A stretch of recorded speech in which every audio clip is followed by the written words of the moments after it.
নমস্কার, জয় শ্রী গণেশ। স্বাগতম আপনাদের প্রত্যেককে। আলোচনা করছি কুম্ভ রাশির জাতক জাতিকাদের নিয়ে।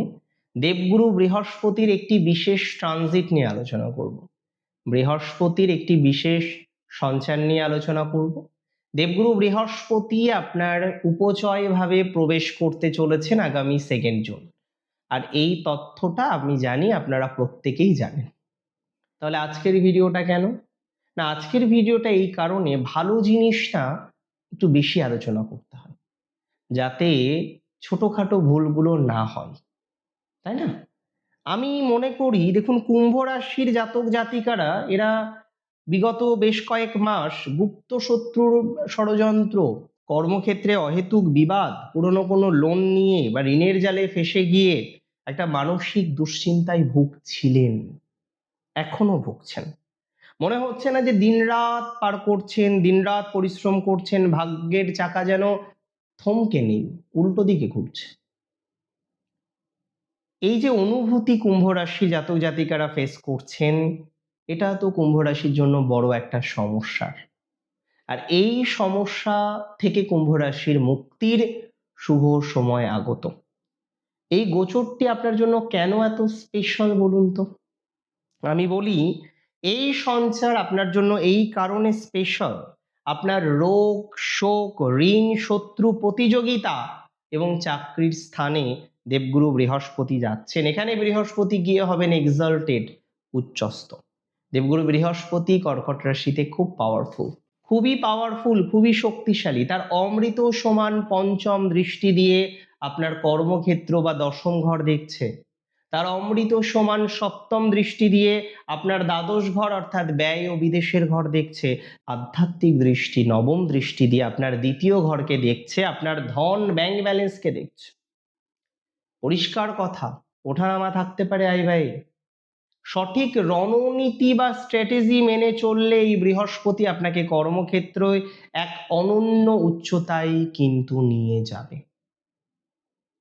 সঠিক পদ্ধতি যদি মেনটেন করি, এই সঞ্চার আপনাকে একটা চরম উন্নতির দিকে নিয়ে যাবে, চরম উন্নতির দিকে ধাবিত করবে। কথা হলো, এই সঞ্চারের প্রভাবে কি কি লাভ পাবেন? What are the general benefits of this transit? First বলি, শত্রুদের উপরে জয়লাভ করতে পারবেন আপনারা অনেকে। বহু কুম্ভ রাশি বা অ্যাকোয়ারিয়াস সাইনের জাতক জাতিকাদের আমি দেখতে পাচ্ছি, তারা শত্রুদের উপরে প্রচন্ড বিরক্ত, রীতিমতো বিরক্ত। শত্রু জয় করতে পারছেন না, এটাও আপনার কাছে একটা গ্লানির মতো। তো যারা এই শত্রুর কারণে বিরক্ত, শত্রুর কারণে গ্লানির মধ্যে আছেন, শত্রুর কারণে গ্লানির মধ্যে থাকেন, তাদের প্রভূত পরিমাণে ইমপ্রুভমেন্টের জায়গা দেখতে পারবো। গ্লানি মুক্তির সম্ভাবনাটা অনেক বেশি, শত্রু থেকে মুক্তির সম্ভাবনাটা অনেক বেশি, শত্রু জয়ের সম্ভাবনাটা অনেক বেশি। আমি বলে দেব আপনাকে, আপনার শত্রু না খড়কুটোর মতো উড়ে যাবে। আপনার যে শত্রু, যে আপনার সাথে ছলচাতুরি করছে, খড়কুটোর মধ্যে দেখবেন উড়ে যাবে তারা, এটা মাথায় রাখুন। পুরনো মামলা বা পুরনো কোর্ট কেসে রায় আপনার পক্ষে আসার সম্ভাবনাটা দেখতে পাচ্ছি। পুরনো কোনো ঋণ থেকে মুক্তির সম্ভাবনা এই মুহূর্তে আছে। ব্যাংকিং বা ফিনান্সিয়াল সেক্টরে বড় কোনো সাহায্য পেতে পারেন। আপনার কাজের দক্ষতা বহুগুণ বৃদ্ধিপ্রাপ্ত হবে, এতটুকু দায়িত্ব নিয়ে বলতে পারি। কোন কোন প্রফেশনালদের জন্য ভাগ্যের জ্যাকপট লাগবে? দেখুন, ষষ্ঠ তো চাকরি, 10th হাউস কর্ম, বাট ষষ্ঠ চাকরি, সার্ভিস, ডেইলি রুটিন, প্রতিযোগিতা, হিলিং এর ঘর, শত্রু জয়ের ঘর, শত্রু দমনের ঘর, the house to control your obstacle. যারা ডাক্তার আছেন, নার্স আছেন, খুব ভালো সময়। যারা ফার্মাসিস্ট হিসেবে কাজ করছেন, রোগের ঘর তো 6th হাউস, রোগ রিপুর ঘর। তাই যারা রোগ নিয়ে কাজ করেন, সেই মহান মানুষগুলো যারা ডাক্তার, নার্স, থেরাপিস্ট হিসেবে খ্যাত, প্যাথোলজি ল্যাব হিসেবে যারা যুক্ত, যারা ল্যাবের মালিক কি প্যাথোলজির মালিক, যারা ঔষধের ব্যবসা করছেন, তাদের কেরিয়ারে বড় কোনো উন্নতি দেখতে পাচ্ছি, প্রমোশন বা বিপুল পজিটিভ ক্লায়েন্ট আসবে, বিপুল পরিমাণে পজিটিভ ক্লায়েন্ট আপনার বাড়বে। আইনজীবী, বিচারক, পুলিশ এবং ডিফেন্সের সাথে যারা যুক্ত, ষষ্ঠ ঘরটি বিবাদের ঘর হওয়ার যারা ওকালতি করেন, আইনি পরামর্শদাতা যারা আছেন, বিচারক বা পুলিশ বা দেশের সামরিক বা সুরক্ষা বাহিনীর সাথে যারা যুক্ত, তারা এই সময়ে বড় কোনো কেসে ঐতিহাসিক জয় পাবেন এবং বড় মেডেল বা রাজ সম্মান পেতে চলেছেন আপনি, আমি দায়িত্ব নিয়ে বলছি। চাকরিজীবী বা প্রতিযোগিতামূলক পরীক্ষার্থী যারা আছেন, বছরের পর বছর পরীক্ষা দিচ্ছেন, কম্পিটিটিভ এক্সামিনেশনে অ্যাপিয়ার করছেন, আরো বেটার কিছু করতে চাইছেন, কিন্তু বাধা বাধা বাধা। এনজিও বা সমাজসেবক যারা আছেন বা ব্যাংকের লোন নিয়ে যারা কাজ করেন, লোন করিয়ে দেন যারা, there are so many people belonging from Aquarius sign, তারা লোন করতে সহযোগিতা করে, লোন রিকভারি করতে সহযোগিতা করে ব্যাংকে, কেউ আবার ম্যানেজমেন্টের সাথে যুক্ত, কেউ লোন করে দেওয়ায় পাবলিকের সাথে যুক্ত। এই ধরনের যে প্রফেশনগুলো আছে, এই ধরনের যে কর্মজীবনগুলো আছে, তাতে ম্যাসিভ সাকসেস আসবে। যারা পুলিশ আছেন, যারা দেশের সামরিক বাহিনীটাকে দেখছেন, আমি বলছিলাম তাদের জন্য ভালো সময়। যে কোনো সরকারি চাকরিতে আপনি বিশেষ অগ্রগতি পাবেন।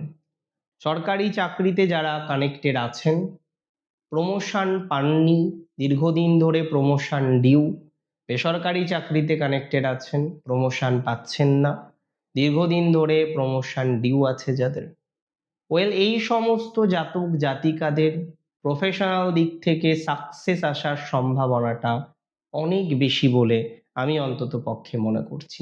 দেখুন, মুদ্রার যেমন দুটো দিক থাকে, সকাল হলে রাত হবেই, এটা স্বাভাবিক, এটা চিরসত্য, এটা চিরন্তন সত্য, আলো থাকলে অন্ধকারও থাকে। এই সঞ্চারে কিছু বেসিক সাবধানতা আপনাকে রাখতে হবে। কুম্ভ রাশির বন্ধুদের বলবো, প্রথম সাবধানতা রাখতে, ভুল ইনভেস্টমেন্ট করা যাবে না। ইনভেস্টমেন্ট তো করা যেতেই পারে, বাট ভুল ইনভেস্টমেন্ট কি করে বুঝবো ভুল ইনভেস্টমেন্ট? প্রাইমারিলি কিছু সন্দেহ জায়গা থাকে, যে অতিরিক্ত লাভ দিচ্ছে একটা ইনভেস্টমেন্ট, অতিরিক্ত একটা প্রফিট দিতে চাইছে একটা ইনভেস্টমেন্ট। ঠিক আছে, একটা লোন নিয়ে নিই না, একটা বড় লোন নিয়ে নিই, কি আর হবে? এই মেন্টালিটি গুলোর কারণে বিপদে পড়তে পারে, শোধ করতে কালঘাম ছুটে যাবে। স্বাস্থ্য নিয়ে চরম অবহেলা আসতে পারে এই সময়, মেদ বৃদ্ধির সম্ভাবনা রয়েছে, ফ্যাট রিলেটেড ইস্যুস আসতে পারে, ফ্যাটি লিভার রিলেটেড ইস্যুস আসতে পারে। খাওয়া দাওয়ায় নিয়ন্ত্রণ না রাখলে কুম্ভ মাথায় রাখবেন, ষষ্ঠ কিন্তু কানেক্টেড বৃহস্পতির দ্বারা, স্বাস্থ্য কেন্দ্রে কিন্তু ছুটে যেতে হতে পারে। আর আমি বলবো, কর্মক্ষেত্রে সহকর্মীদের সাথে ইগো বা বিবাদ যদি থেকে থাকে, ইতিমধ্যেই যদি একটা ইগো বা বিবাদের জায়গা থেকে থাকে, ইতিমধ্যেই যদি একটা সমস্যার জায়গা থেকে থাকে, সেই ইগো থেকে, সেই বিবাদ থেকে নিজেকে দূরে রাখতে হবে। দেখুন, আমি দু ধরনের সাজেশন দেব, একটা স্পিরিচুয়াল সাজেশন, একটা প্র্যাকটিক্যাল সাজেশন। বৃহস্পতির সঞ্চারের আরো ভালো ফলের জন্য কুম্ভ কি কি করতে পারেন? ফার্স্ট আমি বলবো, গো মাতাকে ছোলার ডাল বা গুড় খাওয়াতে পারেন। আমি ফার্স্ট বলবো, কুম্ভ রাশি জাতক জাতিকাদের স্পিরিচুয়াল রেমেডির মধ্যে গো মাতাকে ছোলার ডাল খাওয়াতে পারেন, গুড় খাওয়াতে পারেন, সেটি আপনাকে বিশেষ ভালো ফলাফল দেবে। নাম্বার 2, উত্তর পূর্ব কোণে কর্পূর জ্বালাতে পারেন প্রত্যেক দিন সন্ধ্যাবেলায়, প্রত্যেক ঘরে কর্পূর পৌঁছে দিতে পারেন, তবে আগুন খেয়াল রাখবেন। 3 নম্বর যে সাজেশনটা দেব, সেই সাজেশনটা খুব ইম্পর্টেন্ট, এটা স্পিরিচুয়াল প্র্যাকটিক্যাল দুটোই। অসুস্থ মানুষকে সেবা করতে পারেন, অসহায় রোগী বা স্বাস্থ্য কেন্দ্রে ঔষধ দান করতে পারেন। প্র্যাকটিক্যাল রেমেডির মধ্যে প্রথম রেমেডি দেব, যারা শিক্ষার্থী আছেন, অনাথ শিক্ষার্থী আছেন, তাদের বিদ্যায় সহযোগিতা করার জন্য আপনার পদক্ষেপ থাকা উচিত। তাদের বিদ্যায় সহযোগিতা করার জন্য কোনো রকম স্টেপ আপনি নিতে পারেন, সেটা আপনাকে অনেকটা হেল্প করবে। ডায়েট ও এক্সারসাইজ কন্ট্রোল করা আপনার জন্য খুবই ভালো। জুনের পর থেকে মিষ্টি, ফাস্টফুড, অতিরিক্ত কোনো রকম চর্বিযুক্ত খাবার, এটা অ্যাভয়েড করুন। প্রত্যেকদিন মর্নিং ওয়াক করার চেষ্টা করুন, এটা ডক্টরও সাজেশন আপনাকে ডেফিনেটলি দেবে। এবং অনেক সময় দেখা যায় গ্যারান্টি দিতে হয় যে অমুক একজন লোন নিচ্ছে, আপনার সাথে পরিচিত, আপনি গ্যারান্টার হলেন। এই ভুলটা করবেন না, করলে বিপদে পড়বেন। এর থেকে আর বড় বিপদ কুম্ভের আর কিছু আসতে পারে না। নিজের সিভিল নষ্ট করে অন্যকে টাকা পাইয়ে দিলাম, সে তো টাকা দেবেই না, আপনাকে দিয়ে মরতে হবে। আমি একটাই কথা বলবো, দেখুন উপকার করবেন না কেন, আমরা তো মানুষ, মান হুঁশ দুটোই আমাদের আছে, আমরা উপকার করব, কিন্তু চোখ কান খোলা রেখে। দুটো কান, দুটো চোখ, একটা মুখ। দেখবো বেশি, শুনবো বেশি, বলবো কম। বোবা যারা, তাদের কোনো শত্রু হয় না। যে চুপ করে যায় না, তার কোনো শত্রু নেই। তাই চুপ করে যান। ভালো থাকুন আপনারা প্রত্যেকে, সুস্থ থাকুন, সমৃদ্ধি বাড়ুক আপনার। জয় শ্রী গণেশ।